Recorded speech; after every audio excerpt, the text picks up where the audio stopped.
नैजिसे गासिबो अक्ट'बर नैबे सानावहाय बर' हारिनि आंनि आफादफोरनि बानजायगिरि बिफा आफादगिरिजों लोगोसे लानानै गासिबो जमुनि कुमार रुंसारि जादोंमोन बायदि बिबानाव आरो दिनैनि बे सानाव हारिखौ सिबिनाय जोङो जोंनि जिल्लानि बारग' बिरस'नसारि आफाद गथ' लखिमपुर जिल्ला लोगोसे खौसेथि बर' सुबुं आफाद धेमाजि जिल्ला जुथायैहाय थामथि रुंसारि सानखौ फालिनाय जादों बर' हारिनि जोंनि बारग' बिरस'नसारि आफादनिनो लखिमपुर जिल्लानि बाथ्रानि बे जाहैगोन रोखा आंनि बेखौ बुंगोन बे थुलुंगानि फुंखा जामुनि कुमार नार्जारि जायखौ आङो आंनि जोनोमगिरि बिफा नङाब्लाबो गावनि जोनोमगिरि बिफानिख्रुइबो रासिन आङो मानिबोदों मान बावबोदों जाहोना जाहैबाय जोनोम मोननाया गिदिर बाथ्रा नङा नाथाय जोनोमनि उनावहाय बबेबा जाहोननि थाखाय गोबां जेंना जेथोखायनांगौ सहायनांनाय बुब्लियाव लामा आन्दायनाय बुब्लियाव जाय बिफाया आंखौ बुंनो थाङोबा गोदान जादों बे बिफानो जामुनि कुमार नार्जारियानो आं बुंबोबाय आगोलावबो आरो लिरनाय आंनि मेथाइखौबो बेखौ आं मेथाइ सुजुनानै मेथाइखौ आङो रोजाबबोदों फंबाय फुंजा मुसाहारिनि गाराङावहाय बे मेथाइखौ रायजो राजानिसिम आं हगारबाय बिथांमोनहाबो जानो हागौ खोनाबाय बयबो रायजो राजाबो खोनासंबाय जानो हागौ दा बाथ्राया जाहैबाय आङो मोनसे सम फैदोंमोन जाय समाव आंनि गोजौ सोलोंथाइ लानायनि लामाया थुंगेबायमोन बे समाव आङो आफाखौ लोगो मोनदोंमोन आरो आफानि अननाय हेफाजाबनि सायाव आङो आंनि लामायाव सोलोंथाइ लानायनि जि मोनसे दिंग्रायबोन्दों बियो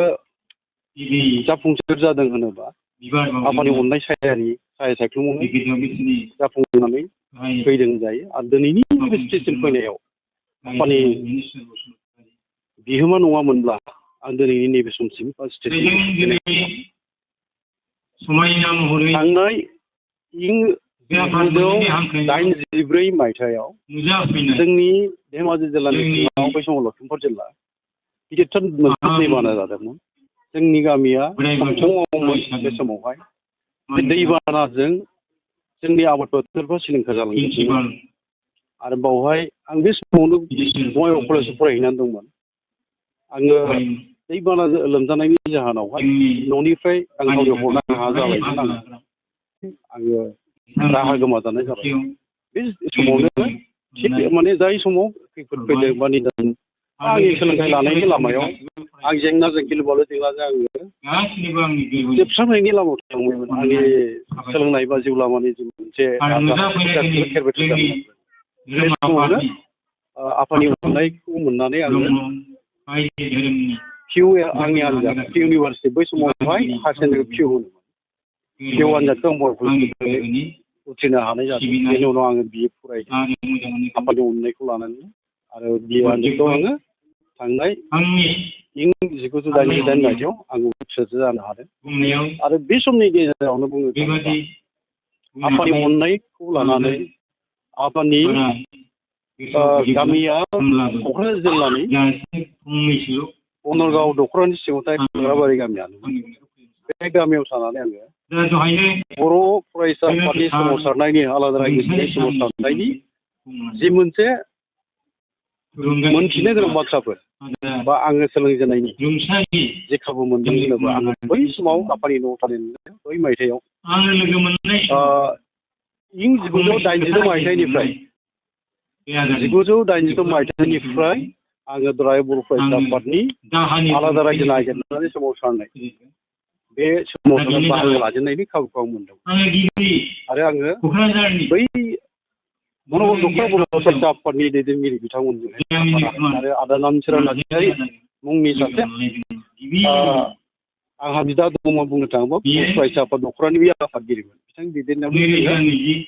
गुबुन गुबुन गामिफ्राव थांनानै बर' दख'रानि गामिफ्राव थांनानै आलादा रायजो खुंनायनि जि मोनसे रायजो राजाखौ सिरि मोनखांनाय बे आलादा रायजोखौ बर'फोरनो मानो बे बाथ्राखौ आं मिथिनो हादोंमोन आरो थांनाय बर' फरायसाफोरनि सोमावसारनाय आरो बेलटिनि सोमावसारनाय बे समाव न'आव थानानै आं खामानि मावबोदोंमोन आरो जोंनि जिल्लानि दैदेनगिरिफ्राबो आफादगिरियाव थानाय जोङो खामानि मावबोनो जायखिजाया आफादनि बिहोमानि बाथ्राखौ फोजोबनो हानाय नङा बिजाबाव लिरनाय दङ बे बिजाबनिफ्राय उनावहाय आं मोजाङै बेखौ माबानो नाजागोन फैगौ समावहाय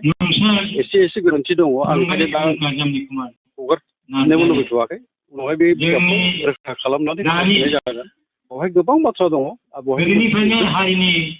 जाय बिजाबखौ थुलुंगानि फुंखा जामिनि कुमार नार्जारि बिस्वबि होननानै फोसावनाय जादोंमोन थांनाय 2002 मायथाइ 18 नभेम्बराव बेखौ बाथ्राया जाहैबाय आफानि जि मोनसे मावलांनाय बियो बर' थुनलाइ आफादावबो खेबथाम माने गुदि बर' थुनलाइ आफादनि आफादगिरि जालांदों बर' समाज होननाय मोनसे आफाद दङ 18 नभेम्बराव बेखौ बाथ्राया जाहैबाय आफानि जि मोनसे मावलांनाय बियो बर' थुनलाइ आफादावबो खेबथाम माने गुदि बर' थुनलाइ आफादनि आफादगिरि जालांदों बर' समाज होननाय मोनसे आफाद दंमोन बावहाय जिल्लानि लेङाइ आफादगिरि हाबा मावलांदों आरो गोदान बिखान्थिजों आबाद मावनायनि जि मोनसे गोसो गोनां आफाया सासे गोख्रों सासे आबाद मावनायावबो आखा फाखा गोदान बिखान्थिजों पावार टिलार होबाय जाय समाव गैयामोन गिबि गामियाव बाहायजेननानै हालेवजेननाय ट्रेक्टर आरो गोबोर गेसनि मोनसे प्लान माबानानै अर संनाय ओंख्रि संनाय बेफोरनि बे गोदान बिखान्थिनि माबाफोरखौ गामियाव सिगां बाहायजेनबोदों मावनोबोदों आरो आफाया गोदान बिखान्थिजों आबाद मावनो सांग्रां आरो थुलुंगा आरो आबाद फोथारखौ मोजाङै माइ गायखांनायनि उनावहाय दैया आबाद फोथारखौ मोजाङै हाबाब्ला आबादफ्रानो मोजां जाया बेनि थाखाय बियो जाम्फै मोनसे पापकाटा होननाय जाम्फै दंमोन बे जाम्फैनिबो बे सासे आबादगिरिमोन बे जोंखौ सामलायग्रा गोबां खामानि आरो रमानांगो सोमावसारनायाव आफाया स्पेसियेल जोबजादों मुखुब जादों आरो आंखौ जानायाव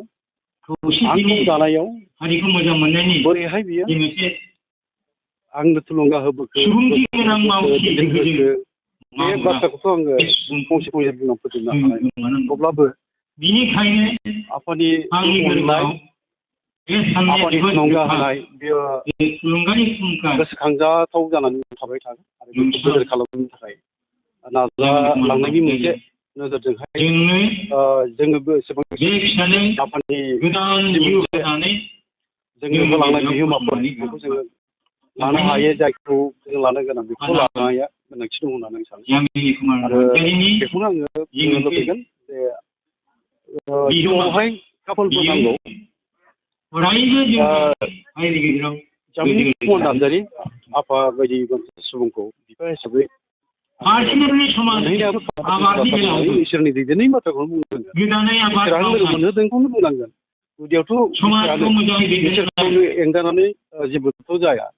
आफाया दैदेनदोंमोन जायनि जाहोनाव आफाखौ आं लोगो मोनदोंमोन आरो आंनि आफानि दारै आनान गसायानो जेंनाखौ सुस्रांजोबदों आं बारा माखासे बिनियाव दा आं फोरमायबावगोन बेखिनिखौ आं दा आं बुंनाय जाबाय